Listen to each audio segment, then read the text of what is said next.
In the quiet halls of Windsor Castle, where portraits of monarchs past watch over marble corridors, a small girl with bright eyes and an infectious smile carries within her the weight of 1,000 years of history. Princess Charlotte of Wales doesn't yet know that she stands at the crossroads of tradition and revolution, destined to inherit not just a crown, but the responsibility to transform one of the world's oldest institutions for a generation that demands authenticity over pageantry. The story begins not with fanfare or ceremony, but in the tender moments between a great-grandmother and her great-granddaughter, where secrets of leadership were passed down like family heirlooms. Queen Elizabeth II, who ruled for 70 years through wars, scandals, and social upheavals, saw in Charlotte something extraordinary, not just the makings of a future queen, but the spirit to reimagine what monarchy could become in the 21st century. This is the untold story of how a legacy spanning generations shaped a young princess who would one day change the very meaning of royal duty. From the private conversations in Balmoral's gardens to the public moments that captured the world's attention, this is the journey of how tradition learned to dance with progress, and how a little girl named Charlotte became the bridge between her great-grandmother's unwavering service and a future where the crown serves not just Britain, but humanity itself. The transformation didn't happen overnight, and it wasn't without controversy. As 2026 unfolds, Princess Charlotte stands poised to inherit more than just jewels and palaces. She inherits the hopes of a nation seeking relevance, the expectations of a commonwealth hungry for connection, and the responsibility to prove that monarchy can evolve without losing its soul. What you're about to discover is how Queen Elizabeth II's final years were spent not just preserving tradition, but secretly revolutionizing it through the education and guidance of one remarkable great-granddaughter. This is the story of how a royal legacy learned to grow wings. The morning sun filtered through the tall windows of the Oak Room at Windsor Castle, casting long shadows across the Persian rug where 8-year-old Princess Charlotte sat cross-legged, completely absorbed in a leather-bound photo album. Her great-grandmother, Queen Elizabeth II, watched from her favorite armchair, a gentle smile playing across her weathered features as she sipped her morning Earl Grey. "Tell me about this one again, gone," Charlotte said, pointing to a black and white photograph of a young woman in uniform.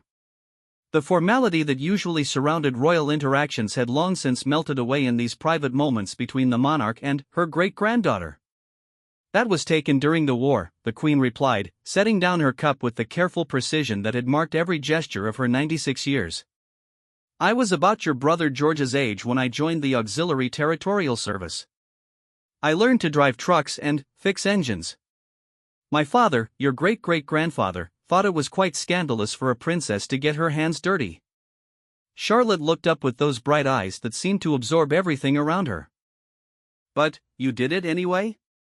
"Sometimes, my dear, being royal means doing what's right, even when it's not what people expect." The Queen leaned forward slightly, her voice taking on the tone she reserved for the most important lessons. "That's something I hope you'll remember." These intimate moments had become increasingly precious to both of them. While Prince George, as the future heir, underwent formal training in constitutional history and protocol, Charlotte's education had taken a different path. The Queen had recognized something special in her great-granddaughter from the very beginning, an innate understanding of people, a natural empathy that couldn't be taught in traditional royal tutorials. The relationship between them had deepened after Prince Philip's death in 2021. Grief had a way of stripping away pretense, and, in their shared sorrow, the Queen had found in Charlotte a kindred spirit. The little girl had an remarkable ability to simply be present, to offer comfort without words, to understand that sometimes the most royal thing you could do was hold someone's hand. Catherine, Princess of Wales, often found them like this during her visits to Windsor.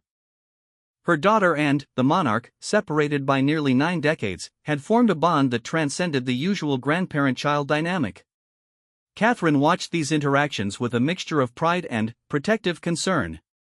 She understood that Charlotte was receiving an education no school could provide, but she also worried about the weight of expectation being placed on such young shoulders.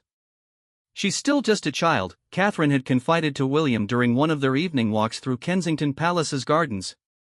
"Sometimes I watch her with Granny, and I see this seriousness that shouldn't belong to someone so young." William had paused to consider his wife's words. He remembered his own childhood, the way duty had crept in gradually, like morning fog rolling across the countryside. "Perhaps," he said finally, "but look at how happy they make each other." Granny has found something in Charlotte that I'm not sure she ever had with the rest of us." It was true. The Queen's relationship with her other great-grandchildren was warm but formal, marked by the kind of affection one might expect between generations of royalty. With Charlotte, something different had emerged. Perhaps it was the knowledge that this might be her last opportunity to truly mentor a future royal, or perhaps it was Charlotte's unique ability to see past the crown to the woman underneath. Their weekly tea sessions had become legendary among the staff at Windsor. Charlotte would arrive with a small notebook where she carefully wrote down what she called Gongon's important things. These weren't state secrets or constitutional matters, but rather observations about life, leadership, and the responsibility that came with privilege. "Why do we have to be so careful about everything we say?" Charlotte asked one autumn afternoon as they walked through the castle's private gardens.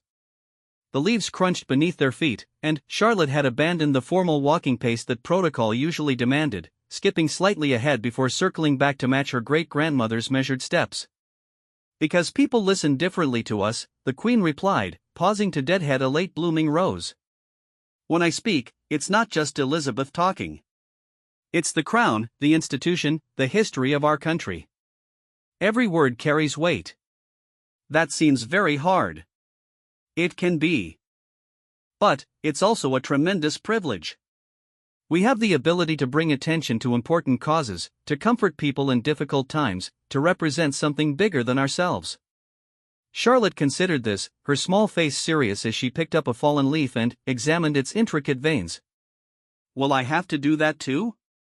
The Queen stopped walking entirely and knelt to Charlotte's eye level, something that would have shocked the public but had become natural between them. "You will find your own way to serve, my darling. The crown doesn't have to be a burden. It can be a tool for good, but only if the person wearing it remembers why it exists." These conversations were shaping Charlotte in ways that wouldn't become apparent for years. While other children her age were learning multiplication tables and reading comprehension, Charlotte was absorbing lessons in service, duty, and the delicate balance between personal happiness and public responsibility. The Queen had made a deliberate decision to approach Charlotte's royal education differently than she had with previous generations. She had watched her own children struggle with the constraints of royal life, had seen the damage that could be done when duty and personal fulfillment were seen as opposing forces rather than complementary ones. With Charlotte, she was planting seeds of a different understanding. Service could be joyful. Duty could be chosen rather than imposed. The monarchy could evolve while maintaining its essential purpose. One particularly memorable afternoon, they had been interrupted by an urgent phone call requiring the Queen's immediate attention, a constitutional crisis in one of the Commonwealth countries that needed her intervention. Charlotte watched as her great-grandmother transformed before her eyes. The gentle, slightly stooped elderly woman became the monarch, her posture straightening, her voice taking on the authority that had guided a nation through decades of change. After the call ended, Charlotte looked at her with new eyes. "You became different," she observed with the directness of childhood. "I became what the situation required," the Queen replied. "That's what we do, Charlotte. We become what our people need us to be." "But you were still you underneath?" "Always. That's the secret, never lose who you are, even when you're being what others need." These lessons were observed by a small circle of trusted staff and family members who began to recognize that they were witnessing something extraordinary. The Queen wasn't just sharing stories with her great-granddaughter, she was passing on a philosophy of monarchy that had been refined through 7 decades of service. Malcolm Ross, the Queen's former equerry who had returned to assist with what he privately called the Charlotte Project, kept detailed notes of these interactions. He understood that he was documenting a masterclass in royal education, one that would influence the monarchy for generations to come. Her Majesty is teaching the princess that the crown is not about privilege, but about responsibility, he confided to his wife one evening. And, more importantly, she's showing her that responsibility can be embraced with joy rather than endured as a burden. As autumn turned to winter, their sessions moved indoors, to the warmth of the Queen's private sitting room where Charlotte would curl up on the floor with her ever-present notebook while her great-grandmother shared stories of her own childhood, her early years as Queen, the mistakes she had made and the lessons she had learned. Charlotte was an eager student, but, more than that, she was a thoughtful one. She asked questions that surprised even the Queen with their insight. Why did people get so upset when Uncle Andrew had problems? She asked one snowy December afternoon. Couldn't you just tell them he was sorry? The Queen set down her knitting and chose her words carefully. Some mistakes are too big for sorry to fix them, my dear. When you represent something bigger than yourself, your actions affect many people. That's why we must be very careful to always try to do what's right. Even when it's hard? Especially when it's hard. These conversations were preparing Charlotte for a future she couldn't yet imagine, but they were also changing the Queen herself. In teaching her great-granddaughter, Elizabeth was rediscovering her own sense of purpose, her own reasons for dedicating her life to service. As Christmas approached and the royal family gathered at Sandringham, the bond between the Queen and Princess Charlotte had become impossible to ignore. Charlotte sought out her great-grandmother's company naturally, gravitating toward her during family gatherings, choosing to sit beside her during church services, finding excuses to visit her private rooms. The rest of the family watched this relationship develop with a mixture of wonder and concern. They could see how much joy Charlotte brought to the Queen's final years, but they also recognized that a unique form of education was taking place, one that would shape the little girl in ways that were both profound and irreversible.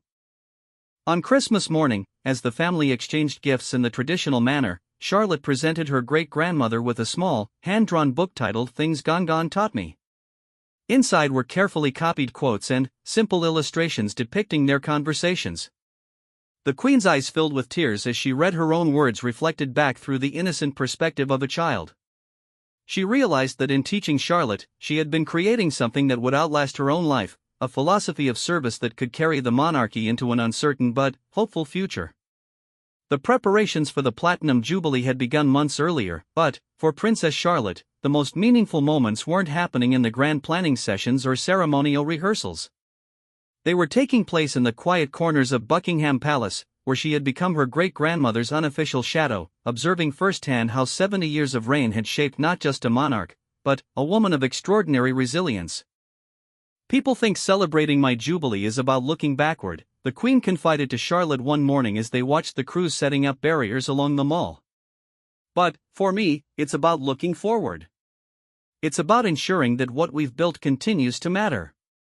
Charlotte pressed her nose against the window, watching the workers with fascination. At 9 years old, she was beginning to understand that she was witnessing history, not just participating in it. Will I have a jubilee one day? The Queen's hand found her great-granddaughter's shoulder, a gesture both tender and weighty. If you're very fortunate and work very hard, you might. But, remember, Charlotte, the celebration isn't the goal. The service that earns the celebration is what matters. The months leading up to the Jubilee had been transformative for Charlotte in ways her family was only beginning to recognize. While Prince George attended formal constitutional education sessions, Charlotte's learning had become more organic, more personal. She accompanied the Queen to private audiences with foreign dignitaries, sitting quietly in the corner with a book while absorbing the nuances of diplomacy and statecraft. During one particularly tense meeting with a Commonwealth Prime Minister facing political upheaval, Charlotte watched her great-grandmother navigate conflicting loyalties with grace and wisdom. After the official departed, the little princess looked up from her drawing and asked, "Why did you let him think his idea was yours?" The Queen paused, surprised by the astute observation. Sometimes, my dear, the most powerful thing a leader can do is help others succeed. The solution doesn't have to come from the person with the crown for it to be the right solution. But, don't you want people to know you're smart? I've never had to prove I'm smart, Charlotte. I've had to prove I'm useful. These exchanges were noted by the Queen's private secretary, Sir Edward Young, who had begun to suspect that he was witnessing the most sophisticated royal education in modern history. Unlike the formal tutorials that had shaped previous generations of royals, Charlotte's learning was experiential, emotional, and deeply personal. The Queen had made a conscious decision to expose Charlotte to the full spectrum of royal responsibility. While protocol usually protected young royals from anything controversial or difficult, the Queen believed that Charlotte needed to understand the complexities she would one day face. When news broke of sexual abuse scandals in one of the Church of England's dioceses, Charlotte was present when the Queen met with the Archbishop of Canterbury to discuss the Crown's response.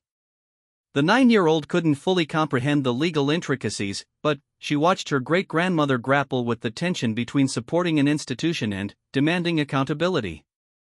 "Why do bad things happen to children?" Charlotte asked later, her usual brightness dimmed by something she couldn't quite understand. The Queen set aside her official papers and pulled Charlotte close. "Because sometimes the people who should protect them fail in their duty. And, when that happens, it becomes our responsibility to speak for those who cannot speak for themselves. Even if it makes people angry? Especially then." As the Jubilee weekend approached, Charlotte's role in the celebrations had been carefully crafted to showcase the future of the monarchy while honoring its past. She would appear on the balcony, ride in the carriage procession, and attend the service of Thanksgiving. But, more importantly, she would serve as a living bridge between the Queen's era and whatever came next.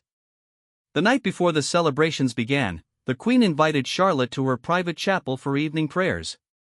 It was a tradition the monarch had maintained throughout her reign, but she had never shared it with any of her descendants before. As they knelt together in the small, candlelit space, Charlotte felt the weight of generations of faith and service surrounding them. "I used to come here every night during the war," the Queen whispered. "I would pray for our soldiers, for our country, for wisdom to help my father bear the burden of the crown. Tonight, I pray that you will find your own way to serve with joy and purpose." Charlotte's young voice joined her great-grandmother's in the familiar words of the evening prayer, and, in that moment, something profound shifted between them.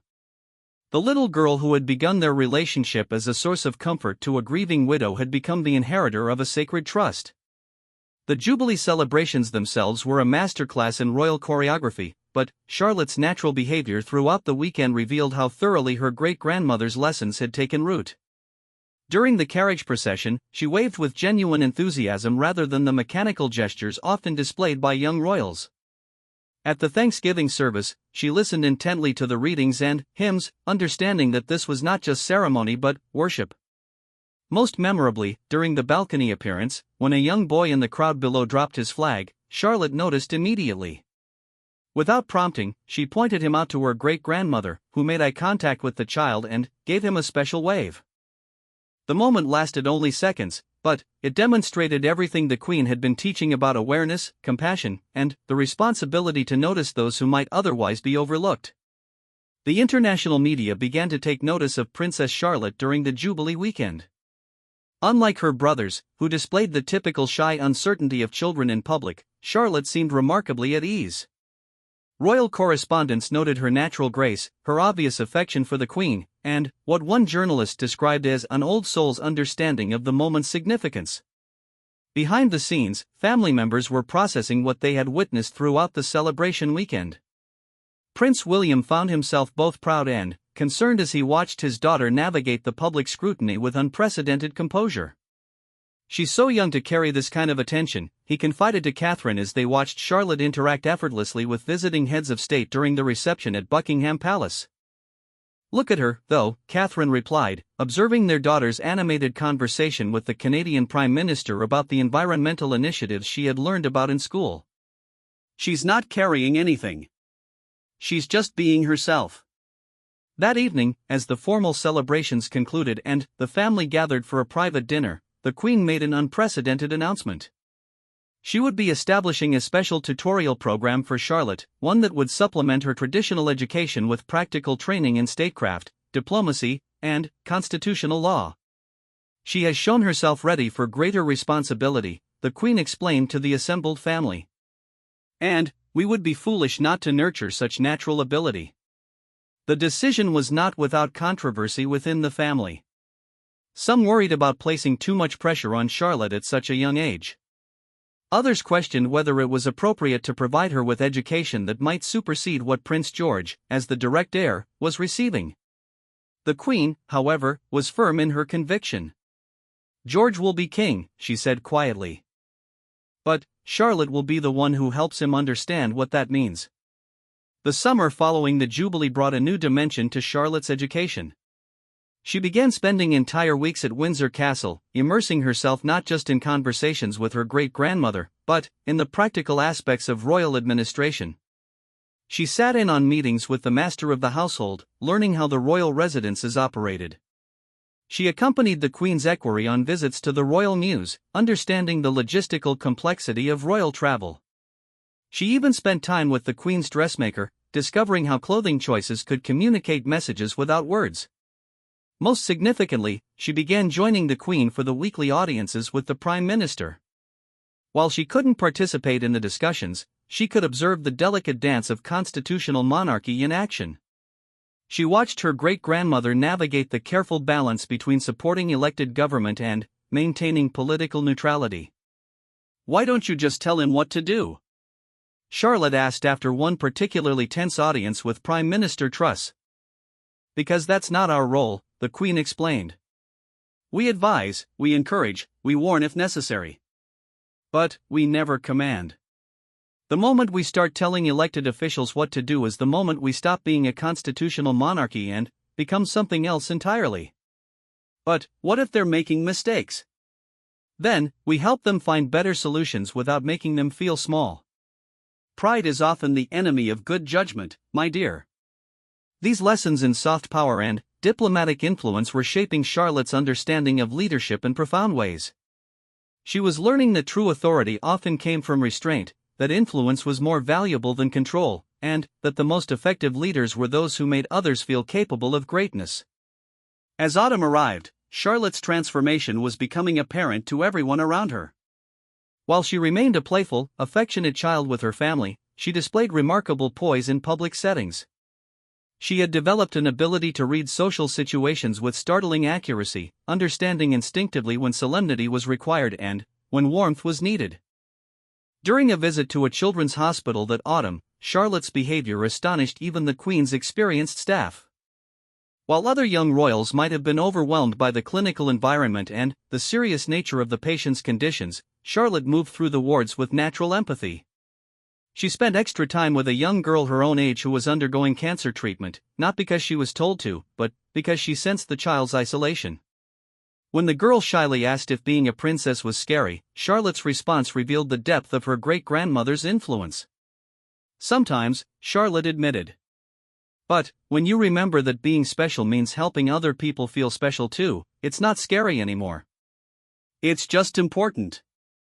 The Queen, watching from across the room, felt a profound sense of accomplishment.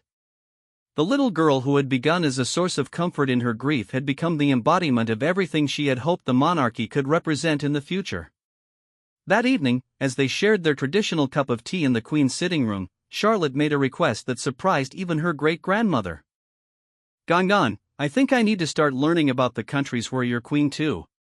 If I'm going to help people feel special, I should know what makes them feel that way in their own places." The Queen set down her cup and looked at her great-granddaughter with new eyes. The child was beginning to think like a monarch, understanding instinctively that effective leadership required deep knowledge of those being served. "I think," the Queen said slowly, "that you're ready to begin understanding what the Commonwealth really means." And so, as 2022 drew to a close, Princess Charlotte's education expanded once again, this time encompassing the global nature of her future responsibilities. She began studying the histories and cultures of the Commonwealth nations, learning their languages and understanding their unique relationships with the Crown. The foundation had been laid during those early intimate conversations, but now Charlotte was building something magnificent upon it, an understanding of service that was both deeply personal and globally minded, both traditionally rooted and innovatively forward-thinking. The phone call came at dawn on September 8, 2022, piercing through the morning quiet at Adelaide Cottage where the Wales family had finally begun to feel settled in their new routine. Catherine answered with the tentative voice of someone who knew that early morning calls rarely brought good news. "You need to come to Balmoral immediately," came the urgent voice of Sir Edward Young, the Queen's private secretary. "Her Majesty is failing rapidly, and she's asking for Princess Charlotte specifically." The journey to Scotland felt simultaneously endless and too short. Charlotte sat quietly between her parents on the plane, clutching the small notebook where she had recorded all of her great-grandmother's important things. At 10 years old, she understood more about death than most children her age, having accompanied the Queen to memorial services and having discussed the inevitability of loss during their many conversations. "Is Gangan going to die?" she asked as they flew over the Scottish countryside. William reached for his daughter's hand, struggling to find words that were both honest and comforting. "She's very sick, sweetheart. She's lived a very long, very full life, and she's tired." "But she's waited for me, hasn't she?" Catherine looked at her daughter with surprise. "What makes you say that?" "Because she always said the most important conversations happen when you know they might be your last ones. She's been teaching me for years, but I think there's something else she needs to tell me." The wisdom in those words, spoken with such matter-of-fact certainty, reminded both parents that Charlotte had indeed been receiving an education far beyond her years. The little girl who had begun as the Queen's comfort had become her most devoted student, and, perhaps, her most important legacy. At Balmoral, the family gathered in the familiar rooms where Charlotte had spent so many summers absorbing her great-grandmother's wisdom. The Queen's condition had deteriorated significantly since their last visit, but her mind remained sharp, her eyes still bright with the intelligence that had guided a nation through 7 decades of change. When Charlotte entered the Queen's bedroom, the monarch's face transformed. Despite her weakness, Elizabeth II managed to sit up straighter, her hand reaching out to welcome her great-granddaughter. "My dear Charlotte," she whispered, her voice paper-thin but unmistakably warm. "Come sit with me. We have one more important conversation to have." Charlotte approached the bed with none of the hesitation one might expect from a child in such circumstances. She had spent years in these rooms, learning to see past the formal trappings to the woman underneath. Even facing death, the Queen was still gone, still the repository of wisdom and love that had shaped Charlotte's understanding of what it meant to serve. "I brought my notebook," Charlotte said, settling into the chair beside the bed. "In case there are more important things to write down." The Queen's laugh was weak but genuine. "Always thinking ahead. That's going to serve you well, my darling." She paused, gathering her strength. "But, today, I don't want you to write anything down. Today, I want you to remember with your heart, not just your head." What followed was perhaps the most important conversation in Charlotte's young life, though its details would remain private between them. The Queen spoke of legacy and responsibility, of the weight of the crown and the joy of service. But, more than that, she shared her hopes for Charlotte's future, her dreams of how the monarchy might evolve while maintaining its essential purpose. "You have a gift, Charlotte," the Queen said, her hand covering her great-granddaughter's smaller one. "You see people, really see them. You understand their needs without being told. That's not something that can be taught." "You taught me to notice," Charlotte replied. "You taught me that the most important part of being royal is helping other people feel important too." "Yes, but you brought the heart for it. That came from you." The Queen's eyes were growing heavy, but she fought to stay present for this final lesson. "Promise me something, my dear. Anything, gone. Promise me that you'll remember that the crown exists to serve the people, not the other way around. Promise me that you'll find your own way to make it meaningful for your generation. And promise me that you'll never let anyone convince you that tradition and progress can't dance together." Charlotte's eyes filled with tears, but her voice was steady when she made her vow. "I promise, gone. I'll remember everything you taught me, and I'll find new ways to help people feel special." The Queen smiled, an expression of profound peace settling over her features. "Then, I can rest easy, knowing that everything we've built together will continue to grow." Charlotte remained with her great-grandmother for the rest of that day, reading aloud from books they had shared, humming songs the Queen had taught her. Simply being present in the way she had learned was sometimes the most precious gift one person could give another. When the Queen passed that evening, Charlotte was holding her hand, whispering words of love and gratitude that would remain between them forever. The 10-year-old princess who had brought such joy to the monarch's final years became the last person to receive her wisdom, the final keeper of her most cherished hopes for the future. The days that followed were a blur of protocol and ceremony, but Charlotte moved through them with a grace that astonished even those who had watched her development closely. During the lying-in state at Westminster Hall, she stood with perfect composure, understanding that her role was to represent not just her own grief, but the nation's. When curious members of the public approached during the queue to pay their respects, Charlotte surprised everyone by engaging with them naturally. She thanked them for coming, asked where they had traveled from, and listened to their stories about what the Queen had meant to them. Her behavior was so natural, so genuinely interested, that many didn't realize they were speaking with a member of the royal family until after she had moved on. "She's doing exactly what her great-grandmother taught her," observed one longtime royal correspondent. "She's making people feel seen and valued, even in the midst of her own sorrow." The funeral itself was a testament to the Queen's extraordinary life, but, for Charlotte, it was also a beginning. As she walked behind the coffin through the streets of London, she was acutely aware that she was not just saying goodbye to her great-grandmother, but accepting the responsibility to carry forward everything they had built together.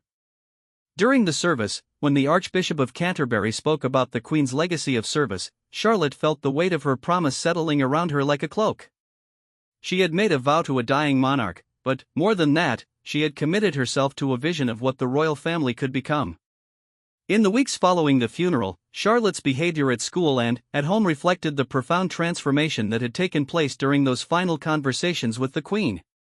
She approached her studies with new seriousness, understanding that everything she learned might one day be used in service of others.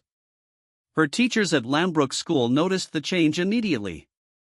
Charlotte had always been a good student, but now she displayed an interest in current events, international relations, and social issues that was remarkable for her age. She asked thoughtful questions about government, about different cultures, about the challenges facing young people around the world. "It's as if someone lit a fire inside her," one teacher confided to another. "She's still the same sweet, playful child, but there's a sense of purpose now that's quite extraordinary." At home, Charlotte began implementing some of the lessons her great-grandmother had taught her. She started a kindness journal, documenting acts of service she could perform within her own family and community. She volunteered to help with younger children at church events. She even convinced her parents to let her participate in local charity initiatives.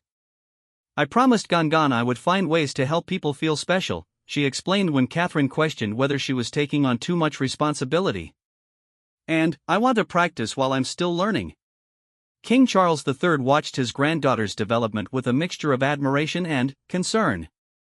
He had loved his mother deeply, but their relationship had been more formal, more constrained by the traditional boundaries between monarch and heir.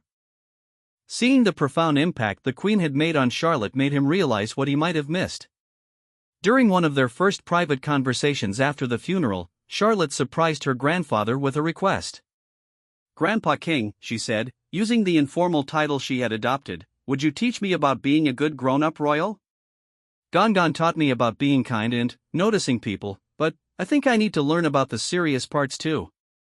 Charles was deeply moved by the request. "I would be honored, Charlotte. But you must promise to stay a child for as long as possible. There will be plenty of time for serious things later." Gangan said the same thing.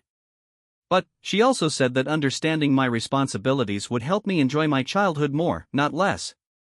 She said knowing your purpose makes everything else more fun.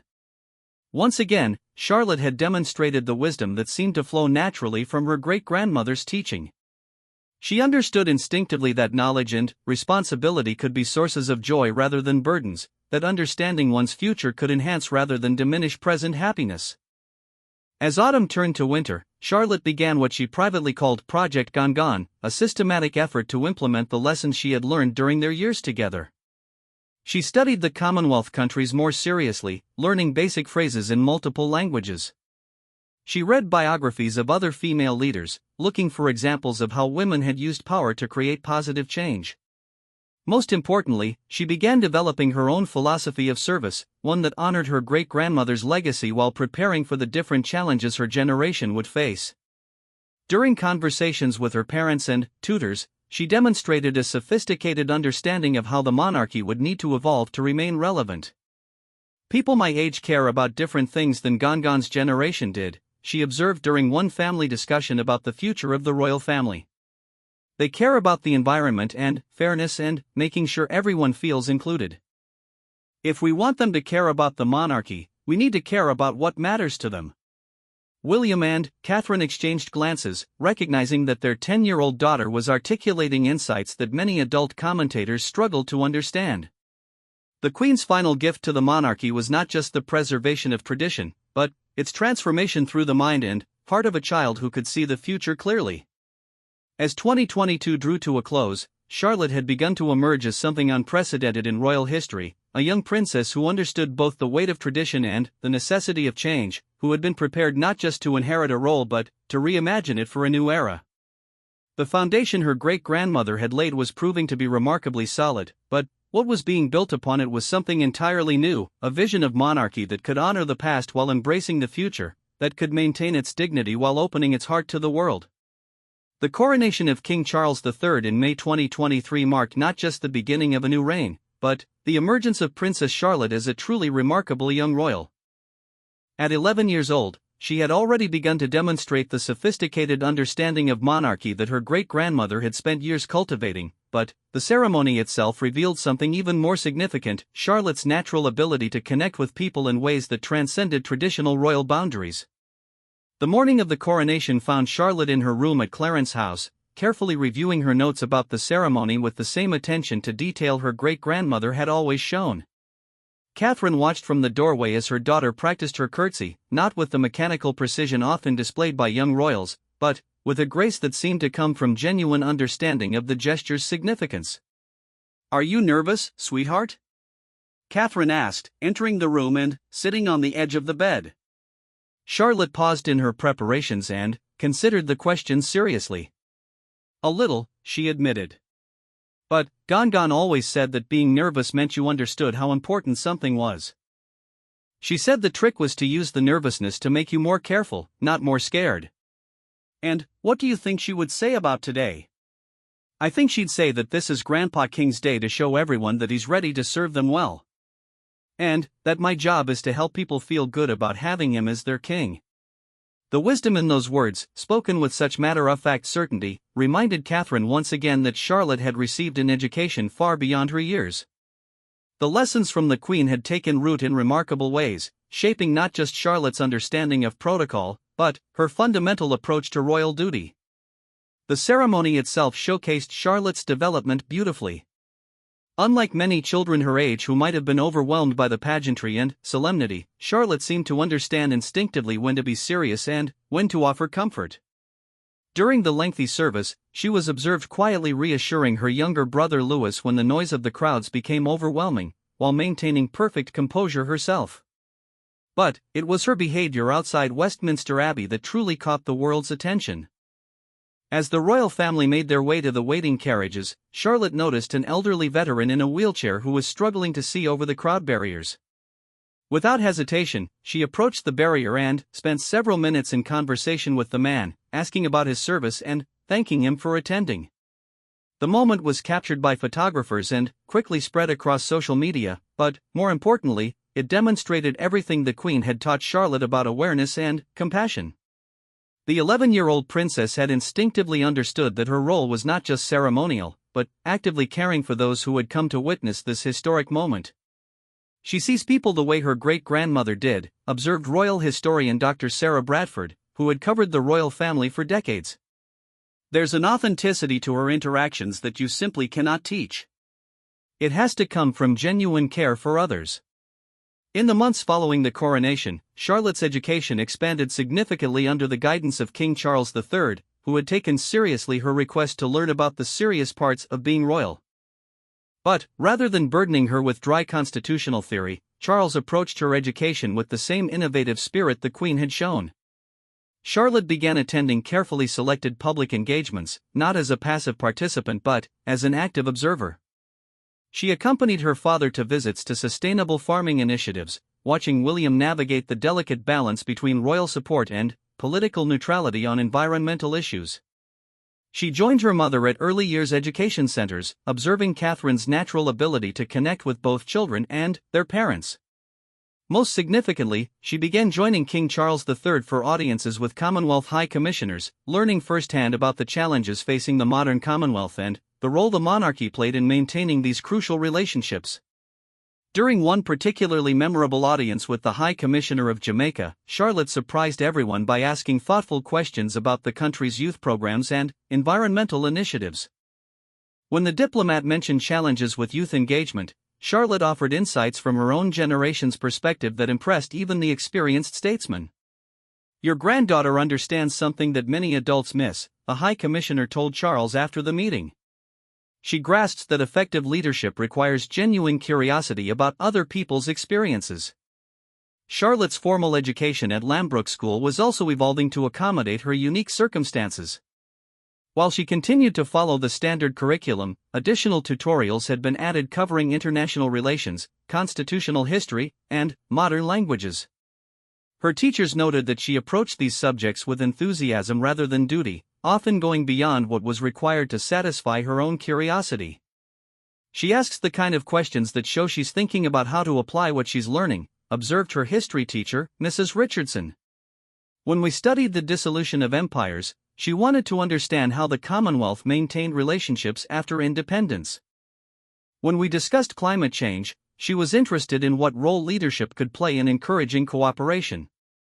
Perhaps most remarkably, Charlotte had begun developing what she called her listening project, a systematic effort to understand different perspectives on the monarchy from people her own age.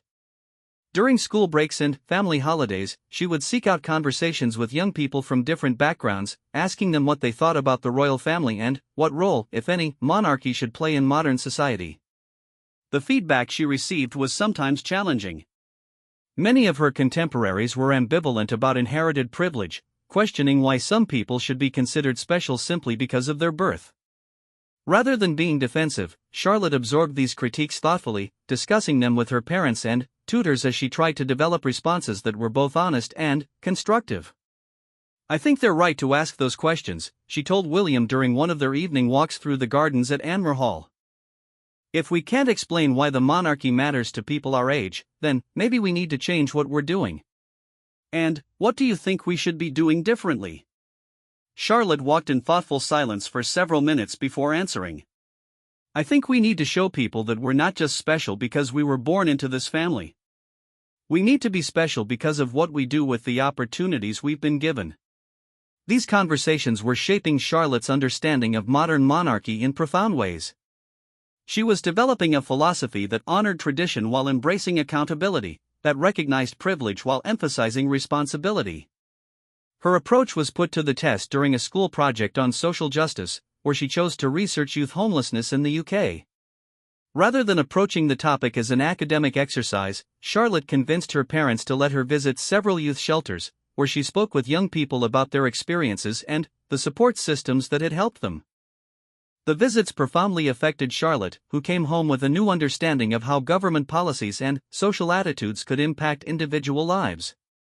More importantly, she began to see how the royal family's platform could be used to highlight issues that might otherwise remain invisible. "These young people are exactly my age," she told Catherine after one particularly moving visit. "The only difference between them and me is that I was born into a family that could keep me safe. That doesn't make me better than them. It makes me responsible for them." Catherine was struck by the maturity of her daughter's perspective, but also concerned about the emotional weight Charlotte was taking on. "You can't fix everything, sweetheart. You can't carry responsibility for every problem in the world." "I know," Charlotte replied. "But Gongon taught me that you carry the responsibility you can handle, and you use your voice for people who don't have one. I think I can handle more than most people my age because I've been taught how to think about these things." As Charlotte's 12th birthday approached in May 2024, her family began to recognize that they were witnessing something unprecedented, the development of a young royal who understood both the privileges and obligations of her position with remarkable sophistication. The birthday celebration itself reflected Charlotte's evolving sense of purpose. Rather than a traditional party, she requested a gathering that would include both family and young people from the various charities she had begun supporting. The event, held at Kensington Palace, brought together children from homeless shelters, refugee programs, and disability advocacy groups. Charlotte moved through the gathering with the natural grace her great-grandmother had displayed, but with an energy and authenticity that was entirely her own. She remembered names and personal details from previous meetings, asked thoughtful follow-up questions about ongoing challenges, and made each young person feel genuinely valued. "She has a gift for making people feel seen," observed one charity worker who had brought several young participants. "It's not just politeness or good manners. She genuinely cares about their answers when she asks how they're doing. King Charles III watched his granddaughter that afternoon with a mixture of pride and amazement. He could see his mother's influence in Charlotte's natural empathy and attention to detail, but he also recognized something entirely new, a young royal who seemed to understand instinctively how to bridge the gap between traditional monarchy and contemporary relevance. "Your grandmother would be so proud," he told Charlotte as they walked together in the garden after the guests had departed. "I hope so," Charlotte replied. "I think about her every day, especially when I meet people who are struggling. I try to think about what she would do, but also about what someone my age might do differently." "And what do you think someone your age might do differently?" Charlotte paused to pick up a flower petal that had fallen on the path, considering her grandfather's question carefully. "I think my generation expects more honesty. We want to know why things are the way they are, not just what the rules say they should be. And I think we want to see action, not just speeches." "That sounds like it could be challenging for traditional institutions." "Maybe. But Dongan always said that the best traditions are the ones that can grow and change while keeping their heart the same. I think the heart of our family is service. How we serve might need to change, but the wanting to serve can stay the same." As summer approached and Charlotte prepared for another period of intensive royal education during the school holidays, her family and advisors were beginning to understand that they were not just observing the development of a future senior royal, but witnessing the emergence of a new model of monarchy entirely. The foundation the Queen had laid during those intimate conversations was supporting something remarkable, a young woman who understood both the weight of tradition and the necessity of evolution, who could honor the past while fearlessly embracing the future. January 2026 found Princess Charlotte standing at the threshold of her teenage years, but, more significantly, at the crossroads between the monarchy her great-grandmother had shaped and the institution she herself was destined to transform. At 13, she had become something unprecedented in royal history, a young woman who understood both the sacred nature of her inheritance and the urgent need for its evolution. The occasion that would define this moment came in the form of an invitation that surprised even the most seasoned royal observers. The United Nations had requested Princess Charlotte to address their Youth Climate Summit as the youngest speaker in the organization's history. The invitation recognized not just her environmental advocacy work, but her unique ability to bridge generational and cultural divides. "They want me because I represent something different," Charlotte explained to her parents during one of their regular family discussions about her expanding role. "I'm not just another adult telling young people what they should think. I'm one of them, but I also understand how institutions work." The decision to accept the invitation sparked intense debate within royal circles. Traditional protocol suggested that such a high-profile international address was inappropriate for someone so young, regardless of her capabilities. But Charlotte herself had become the strongest advocate for pushing beyond conventional boundaries. "Dongan always said that the monarchy survives by staying relevant," she argued during a family meeting at Windsor Castle. "If we only do things the way they've always been done, we'll become a museum instead of a living institution." William and Catherine exchanged glances, recognizing their daughter's words as both wise and challenging. They had watched Charlotte develop into someone who honored tradition while fearlessly questioning its limitations. The child who had begun as the Queen's comfort had become the family's most thoughtful critic and strongest advocate for adaptation.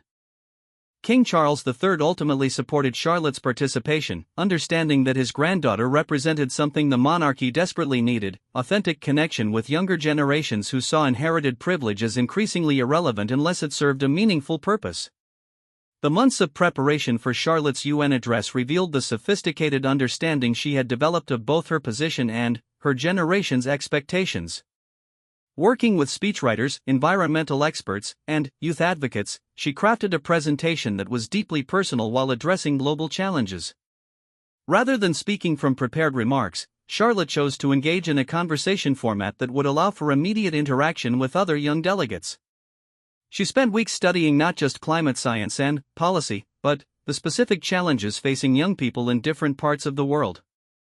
"I can't just show up and give a speech," she explained to her tutors. "These are people my age who are dealing with real problems in their communities. If I want them to listen to me, I need to show that I've listened to them first." The address itself, delivered on a crisp February morning at UN headquarters in New York, marked a watershed moment for both Charlotte personally and the monarchy as a whole. Speaking to an audience of young climate activists from around the world, she began not with royal protocol but with radical honesty. "I know what many of you are thinking," she said, her voice carrying clearly through the assembly hall. "Why should you listen to someone who was born into privilege talking about problems that privilege helped create? I've been asking myself that same question every day since I understood what my position really means." The candor of her opening surprised seasoned diplomats and young activists alike. This was not the careful, scripted language typically associated with royal addresses, but the authentic voice of someone genuinely grappling with difficult questions. "My great-grandmother taught me that the crown exists to serve people, not the other way around. But she lived in a time when that service looked different than it needs to look today. Your generation faces challenges that her generation couldn't even imagine. Climate change, social inequality, technological disruption, these aren't problems that can be solved with traditional approaches." What followed was perhaps the most sophisticated articulation of modern royal purpose ever delivered by someone so young. Charlotte spoke about using inherited privilege as a platform for amplifying voices that might otherwise go unheard, about leveraging institutional connections to facilitate cooperation between nations and organizations, about the responsibility of those with access to power to share that access with those who had been excluded. But, more than her words, it was Charlotte's manner of engagement that captivated the audience. When a young activist from Bangladesh challenged her about the environmental impact of royal travel, Charlotte didn't deflect or offer platitudes. Instead, she acknowledged the criticism as valid and outlined specific steps the royal family was taking to reduce their carbon footprint. "You're absolutely right," she said. "We can't ask other people to make sacrifices for the environment while we continue to live in ways that contradict that message.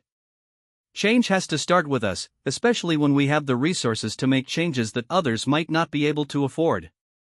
When a teenager from Kenya asked how someone from such a privileged background could truly understand the struggles of young people facing poverty and displacement, Charlotte's response revealed the depth of preparation and emotional intelligence she brought to the role. "I can't understand your specific experiences because I haven't lived them," she replied honestly.